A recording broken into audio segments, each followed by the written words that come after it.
سیدنا حسین ابن علی رضی اللہ تعالی عنہ جنت کے جوانوں کے سردار ہیں. آپ سے محبت کا دعویٰ اس وقت مقبول ہوگا جب آپ سیدنا حسین کی سیرت کو فالو کریں گے. رونا پیٹنا ماتم کرنا یہ سیدنا حسین اور اہل بیت کی سیرت نہیں ہے. صبر کرنا، ظالم کے سامنے ڈٹ جانا، آن کے خوف سے اپنی پالیسیوں سے پیچھے نہ ہٹنا، یہ سیدنا حسین ابن علی رضی اللہ عنہ کی سیرت ہے جو آج ہمیں کہیں بھی نظر نہیں آتی. ہم نے بھائی دیکھنا ہے صحابہ کا طرز عمل کیا تھا. آپ بتاؤ صحابہ کو سیدنا حسین سے محبت تھی یا نہیں تھی؟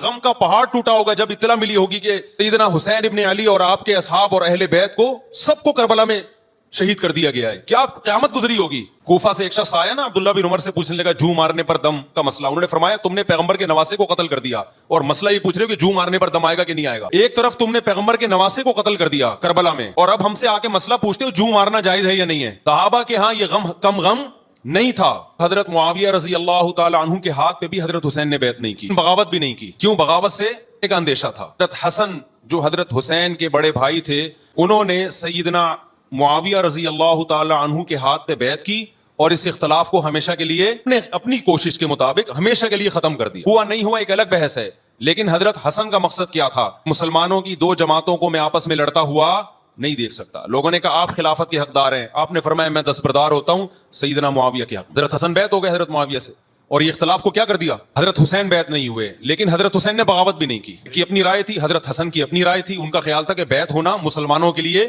زیادہ مفید ہے، ایک پاورفل حکومت ہوگی، ایک طاقتور ریاست ہوگی، ورنہ لڑتے رہیں گے آپس میں. حضرت حسین کا موقف یہ تھا کہ میں بغاوت تو نہیں کروں گا لیکن بیعت بھی نہیں ہوں گا، کیونکہ اگر بیعت ہو گیا تو اس سے جو خلفائے راشدین کے دور میں جو خلیفہ کی سلیکشن کا طریقہ تھا وہ طریقہ ختم ہو جائے گا. اگر اس طریقے کو نہیں لا سکتا تو اس کے خلاف کو پروموٹ بھی نہ کروں. میں سمجھا پا رہا ہوں اپنی بات؟ بھائی رائے کا اختلاف ہوتا ہے نا. نبی صلی اللہ علیہ وسلم نے فرمایا اذا اجتہد المجتہد فإن اصاب فلہ اجران وإن اخطأ فلہ اجر واحد.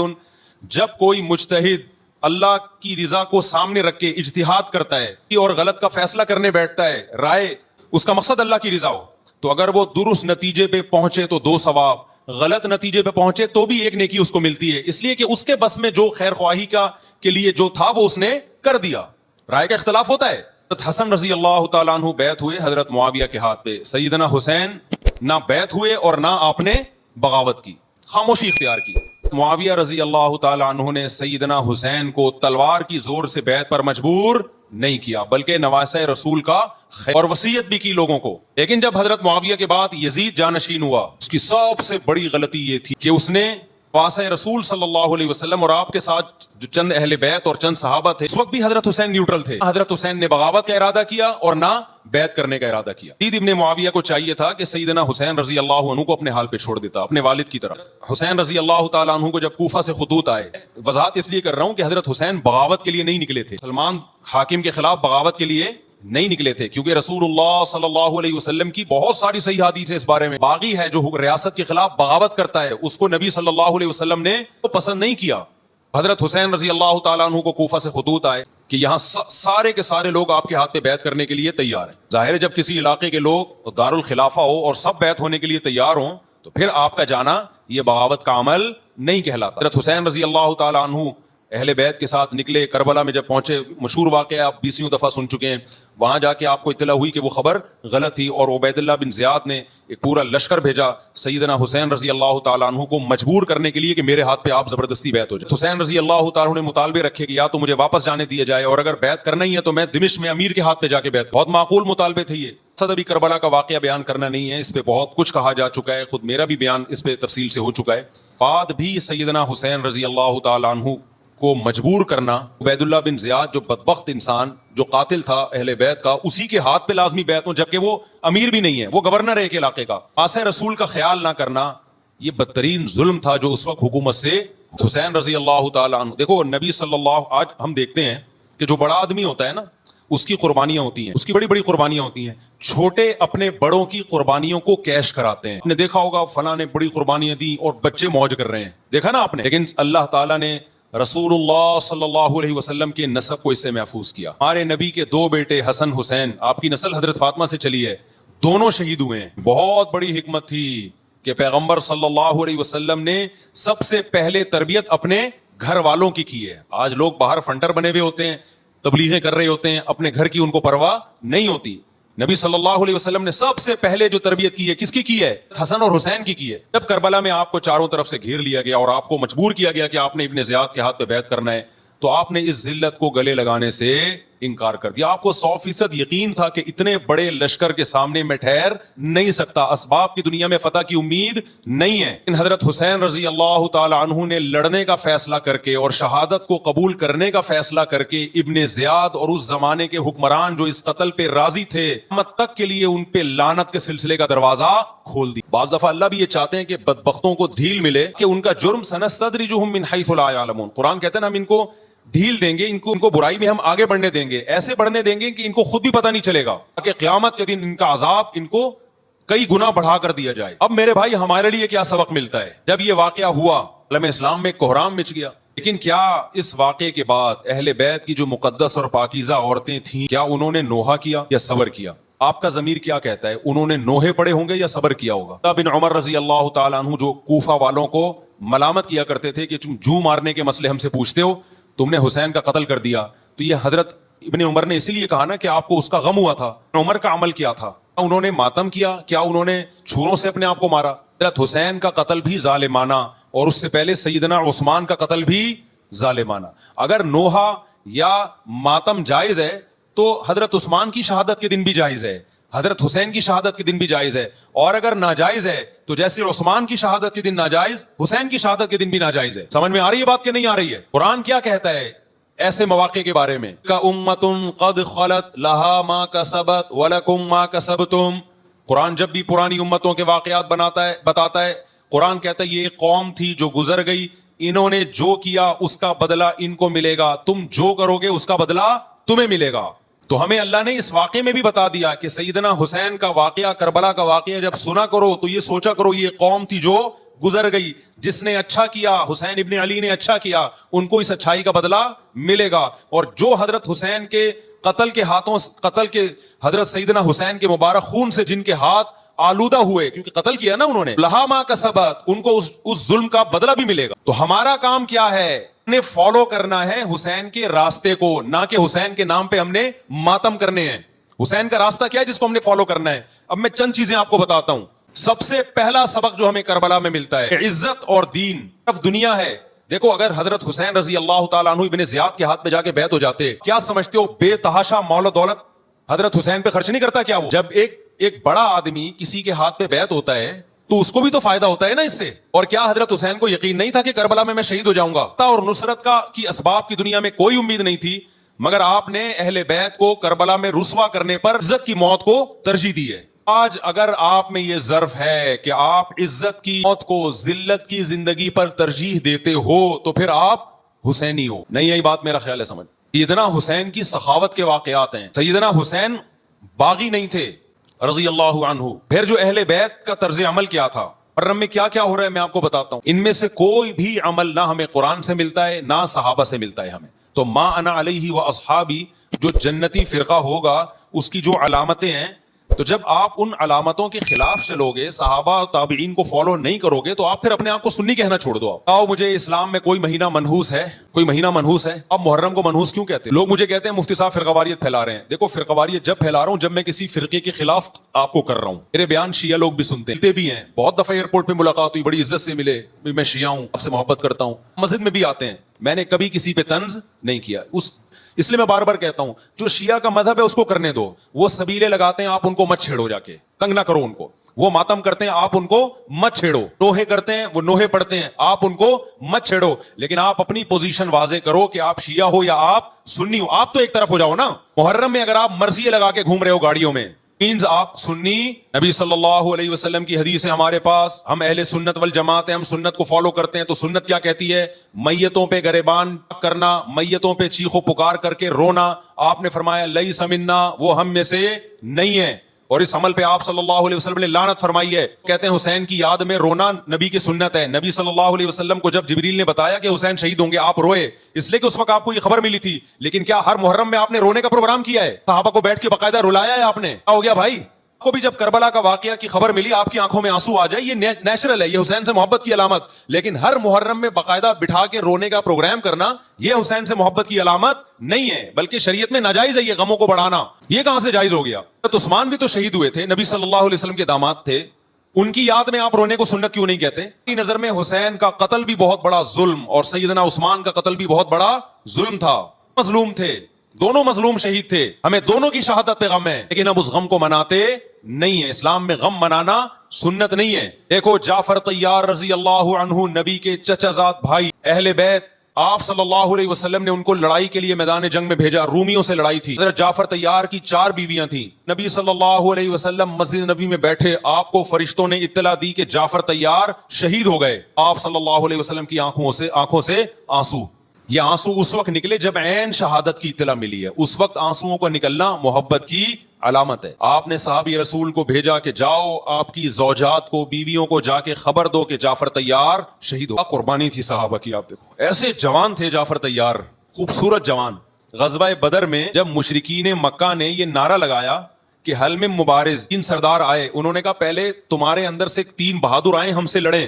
عربوں میں یہ ہوتا تھا کہ جب جنگ کے لیے 2 فوجیں آمنے سامنے کھڑی ہوتی تھی، پہلے دونوں طرف کے بہادر ترین لوگوں کی لڑائیاں ہوتی تھیں کہ جب تک دونوں میں سے ایک قتل نہیں ہوگا لڑائی شروع نہیں ہوگی. آپ کو پتا ہے کہ اس میں بہادر ترین لوگ نکلیں گے نا جو لڑنا جانتے ہوں. مشرکین مکہ کی طرف سے 3 یا 4 بڑے بڑے سردار آئے لڑائی سے پہلے، بدر میں لڑائی سے پہلے. انہوں نے نعرہ لگایا حل میں مبارز، کوئی ہے تم میں پہلے ہم سے لڑے. ادھر سے ہم 3 ہیں تو ادھر سے بھی کتنے چاہیے. ادھر سے انصار صحابہ آئے. مشرکین مکہ نے کہا لیسو باکفائنا، یہ ہمارے جوڑ کے نہیں ہیں، قریشی ہاشمی چاہیے، ہمیں سب کے لوگ ہونے چاہیے. تو ادھر سے نبی صلی اللہ علیہ وسلم نے حضرت علی کو بھیجا اور حضرت جعفر طیار کو بھیجا. صحابہ کو بھیجا، ان میں حضرت جعفر طیار بھی تھے. حضرت جعفر طیار رضی اللہ تعالیٰ عنہ اور سیدنا علی مقابلے میں غالب آ گئے. خوبصورت صحابی. نجاشی کے سامنے آپ نے تقریر کی ہے نا جب حبشہ کی طرف، تو نجاشی نے پوچھا جعفر طیار سے کہ تمہارے پیغمبر جو کلام لے کر آئے ہیں وہ سناؤ. حضرت جعفر طیار رضی اللہ تعالیٰ عنہ نے سورہ مریم پڑھنا شروع کر دی. کاف ہا یا عین صاد ذکر رحمت ربک عبدہ زکریا اذ نادى ربه نداء خفیا قال رب انی وهن العظم منی واشتعل الراس شیبا اکن بدعائک رب شقیا وانی خفت الموالی من ورائی وکانت امرأتی عاقرا فہب لی من لدنک ولیا. ایسی حضرت مریم اور عیسیٰ ابن مریم کی سیرت کو سورہ مریم میں بیان کیا حضرت جعفر طیار نے کہ نجاشی روتے روتے، اس کی داڑھی تر، اور جتنے پادری بیٹھے تھے سب کی داڑیاں تر ہو گئی روتے روتے. یہ تقریر جو نجاشی کے اسلام کا سبب بنے، بادشاہ کو مسلمان کرنے والے کون تھے؟ حضرت جعفر طیار. اور آپ کے چھوٹے چھوٹے بچے، 4 جوان بیویاں ہوں، چھوٹے چھوٹے بچے ہوں، اور ایسے میں میدان جنگ میں لڑتے ہوئے شہید ہو جائیں تو پیغمبر اور صحابہ پہ کیا قیامت ٹوٹی ہوگی. لیکن ہمارے نبی صلی اللہ علیہ وسلم کی آنکھوں سے کیا تھے؟ صرف آنسو موتی کی طرح ٹپک رہے تھے. آپ صحابہ کو اطلاع دے رہے تھے کہ جعفر طیار شہید ہو گئے اور جاؤ ان کے گھر والوں کو بتا کے آ. اتنی بڑی قربانی ہے یا نہیں ہے؟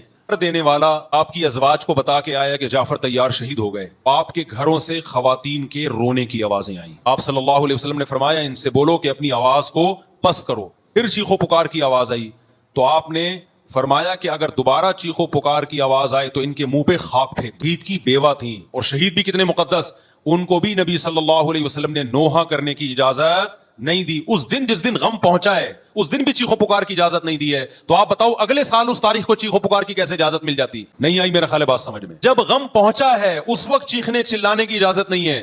چھوٹے چھوٹے یتیم بچے حضرت جعفر طیار کے، چھوٹے چھوٹے یتیم بچے، کتنا غم ہوتا ہے جب چھوٹے چھوٹے بچے ان کا باپ دنیا سے چلا جائے. کتنا ترس آتا ہے ان کے اوپر. ہمارے نبی کو بھی ان یتیم بچوں پہ بھی ترس آیا، ان بیواؤں پہ بھی ترس آیا. نہ نبی صلی اللہ علیہ وسلم چیخو پکار کر کے خود روئے اور نہ آپ نے ان کی ازواج کو رونے کی اجازت دی ہے. سمجھ میں نہیں آ رہی میرا خیال ہے بات. میرا مقصد شیعوں پہ طنز کرنا نہیں ہے، ان کا جو مذہب ہے ان کو اس پہ چلنے دو. میرا مقصد ہے آپ اپنی پوزیشن واضح کرو کہ آپ ادھر ہو یا ادھر ہو. کسی کو تنگ مت کرو، نہ کسی پہ فتوے لگاؤ کفر اسلام کے، کسی کو جہنمی قرار دو. اپنی پوزیشن آپ فیصلہ کرو کہ آپ اگر ادھر جانا ہے تو پورے ادھر چلے جاؤ. پھر یہ آدھا تیتر آدھا بٹیر والا معاملہ مت کرو. وہ ان کا مذہب ہے بھائی. ان کے علماء ان کو بتاتے ہیں کہ محرم میں کالے کپڑے پہننے ہیں، محرم میں ماتم کرنا ہے، محرم میں نحوس سمجھنا ہے، اس میں شادی بیانی کرنا. ان کے علماء ان کو بتاتے ہیں، ان کو چلنے دو اس پر.